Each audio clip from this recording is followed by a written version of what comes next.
What's going on, everybody? Welcome back to another video of DIY Made Easy, and in this one we've got this beautiful 2016 Jeep Grand Cherokee, and we're going to be upgrading this old outdated Uconnect to this 10.1-inch wireless Apple CarPlay and Android Auto unit. Now the installation on this system is quite simple. You don't need that many tools and or experience. Everything is pretty much plug and play. So without any further delay, let's get started. Now the tools you're going to need for this installation is quite simple. You need a plastic or a metal pry tool, screwdriver, some basic bits and hand tool.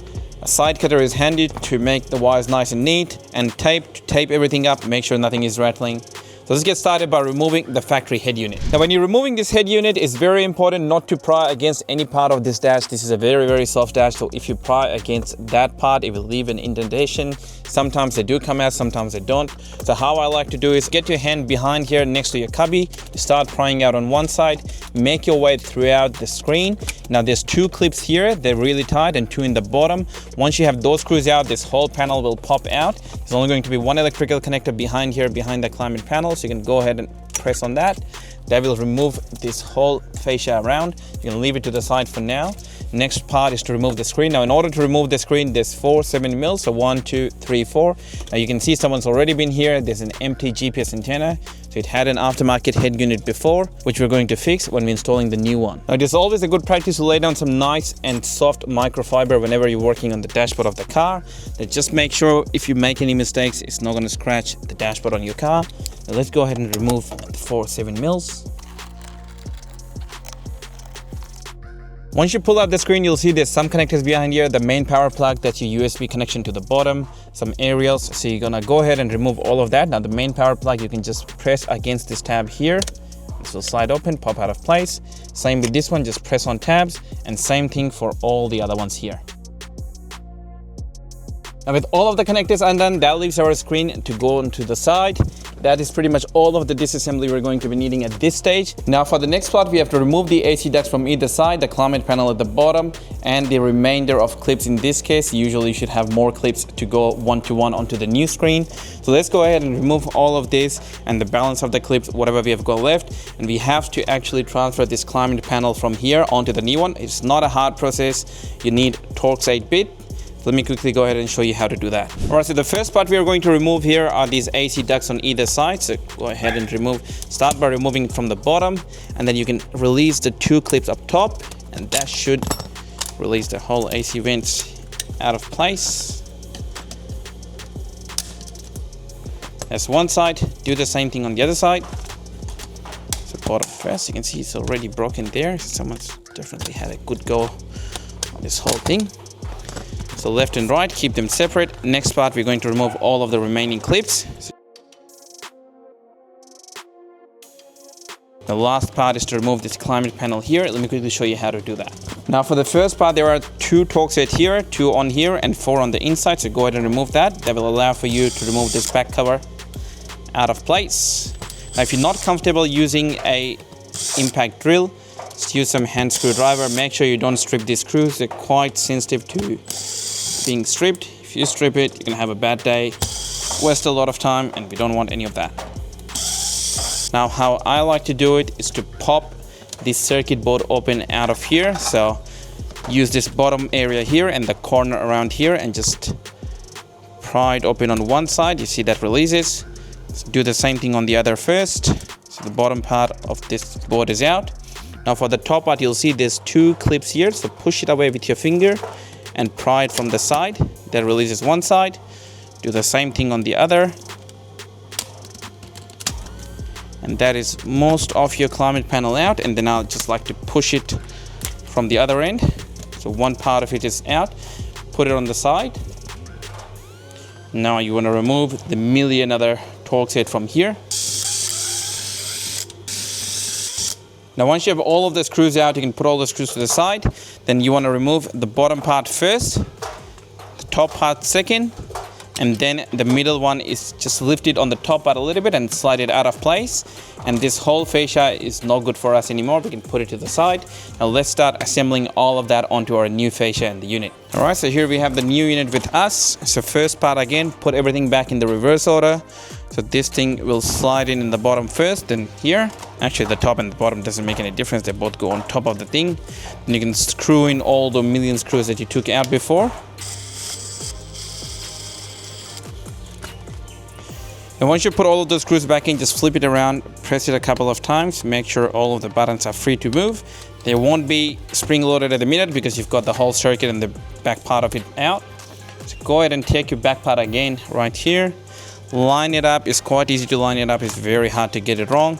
Once you have it in place, start by pressing the same way that you got it out. So top part first, make sure it locks in 2 clips on this side. Same thing on the other side, press it. Don't press too hard. If you break this, it's not good.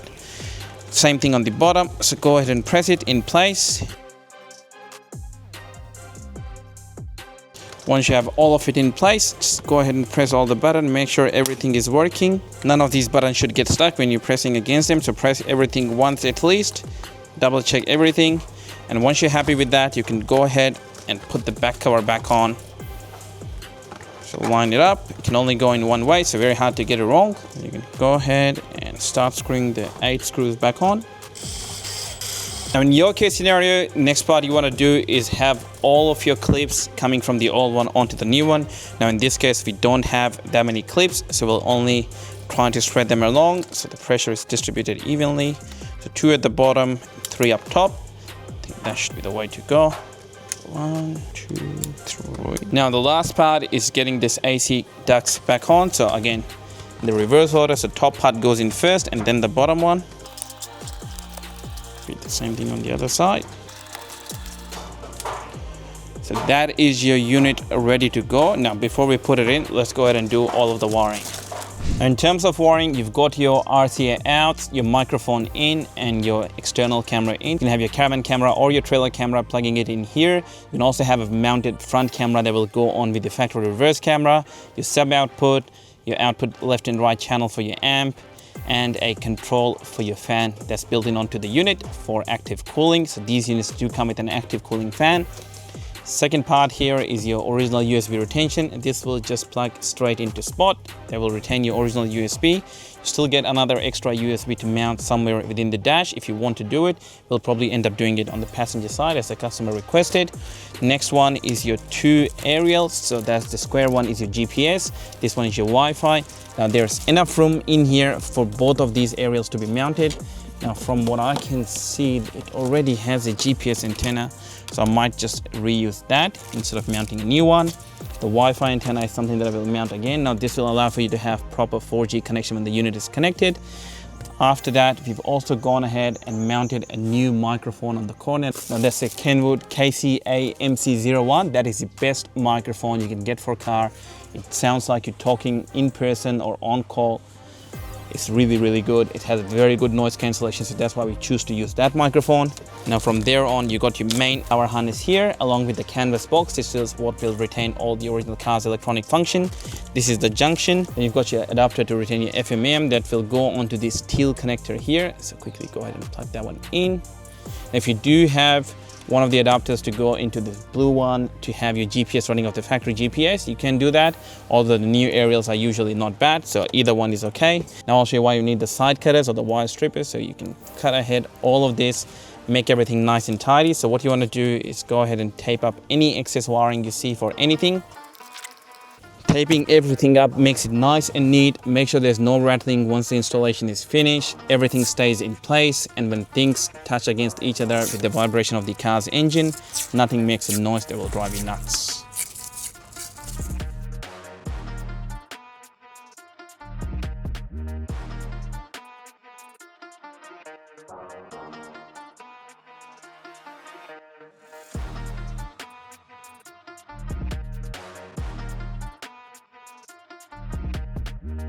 All right, so once everything has been mounted, all of your wires has been plugged in, let's go ahead and start mounting our wires into the unit.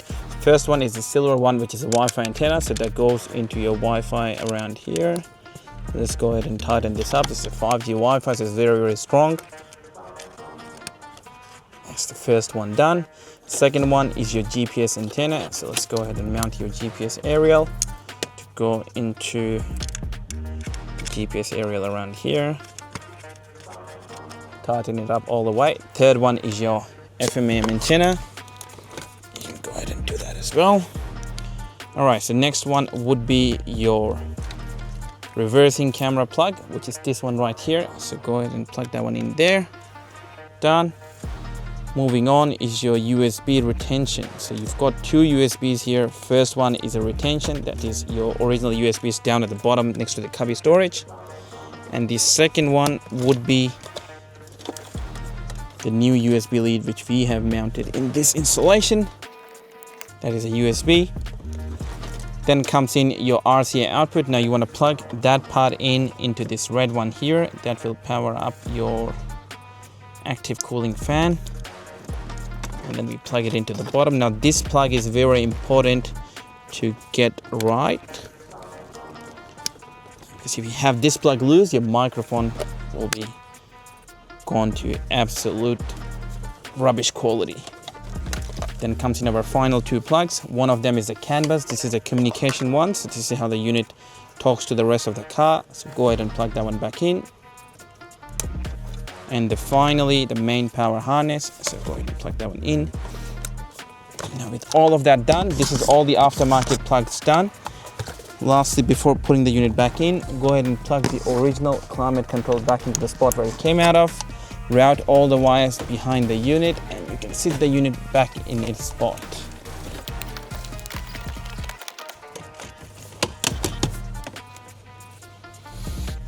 Alright, once everything has been mounted into place, I've packed all the original stuff into the box. Now let's go ahead and start this new unit up.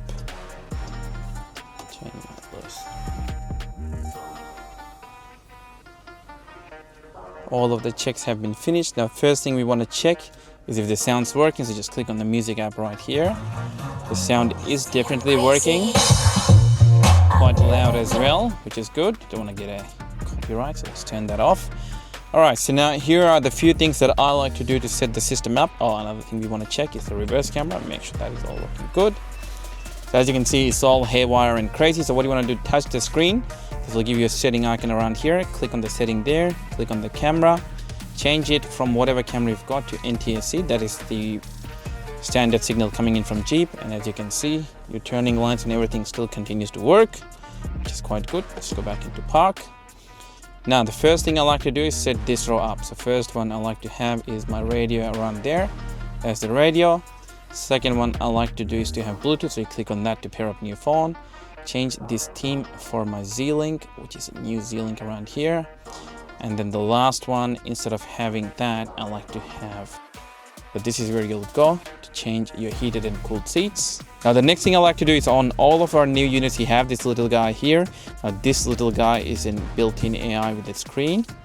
I like to get rid of him, get rid of that. I don't like to have any AI coming up on the screen. Next is a fan speed setup, so you can set it to always on, set it to according to your CPU temp. It will show you how much is your CPU temp and everything along those lines. So I usually like to leave it on always on. It's a silent fan, so you can't really hear it.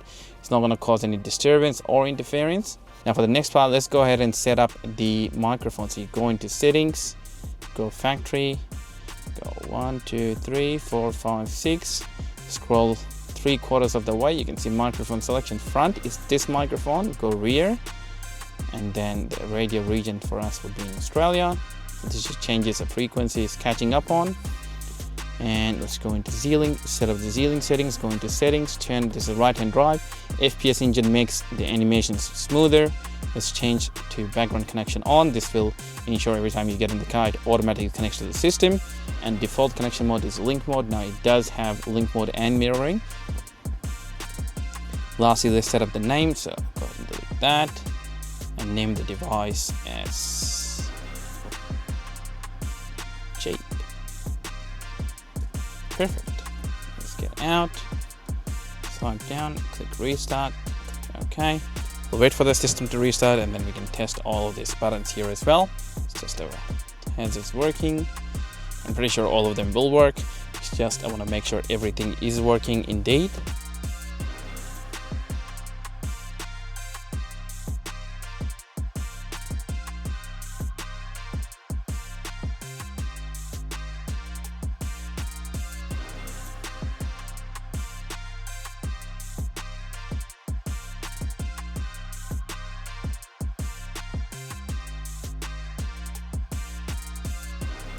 As you can see, my steering wheel controls are all working. If I change the song, all of it is working.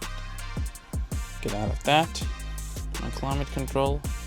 fan speed and everything is working there. That is good. Seat settings, you go in there, you've got your heated seats on either side, you can do that. You've got your cooling seats option here as well. Now this car is not equipped with cooling seats, so it's not going to cool down the seats. Let's get out of there. And then finally, let's go ahead and set up all the radio stations. Now, very simple way to do it is just by sliding it across to the stations you listen to. So now there's the radio station set up. And that is pretty much it for all the basic setup. Now with this system, you can go ahead, put in a SIM card in one of the SIM card slots into the input channel, or you can hotspot off your phone, and that will give you access to like YouTube, Netflix, and all of that. Now, let me show you how to use Apple CarPlay. So you just go on your phone, go to settings, go Bluetooth, go into Bluetooth here, and you will see at the very bottom, it will come up as Jeep. Click on Jeep. I'll ask you to connect. I'll ask you for a couple of permissions the first time you pair up. Or might just be easier to connect.